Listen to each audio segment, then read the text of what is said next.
New at 5:30, teachers making their voices heard, rallying at the South Carolina State House in Columbia with solutions to the state's education system. As NBC Charlotte's Tanya Mendez explains, the rally is in response to a recent bill filed in the state aimed at improving South Carolina's education system.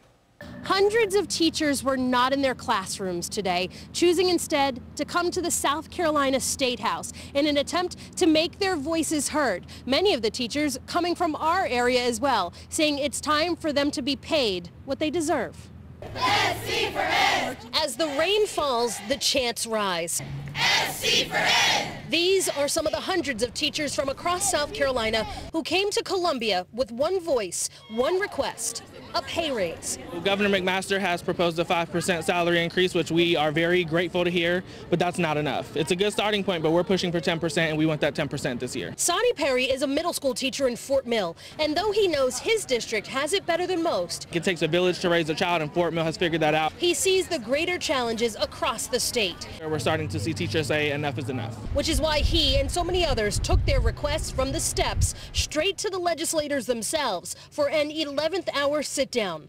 Lawmakers are set to begin the debate Wednesday on how best to overhaul the state schools. I think if we act now, we can see the retention of the teachers we have now. In a crowd instead of a classroom, a Teacher of the Year. I love what I do and I have a passion for it. Another forced to work a second job. It's tight. My husband's an educator. A mom contemplating Should I stay or should I go? a decision she thought she'd never make. And I remember going to bed that night crying myself to sleep. I don't want to have to be that statistic to walk away. That's why I'm here. I'm fighting for my children. I'm fighting for your children.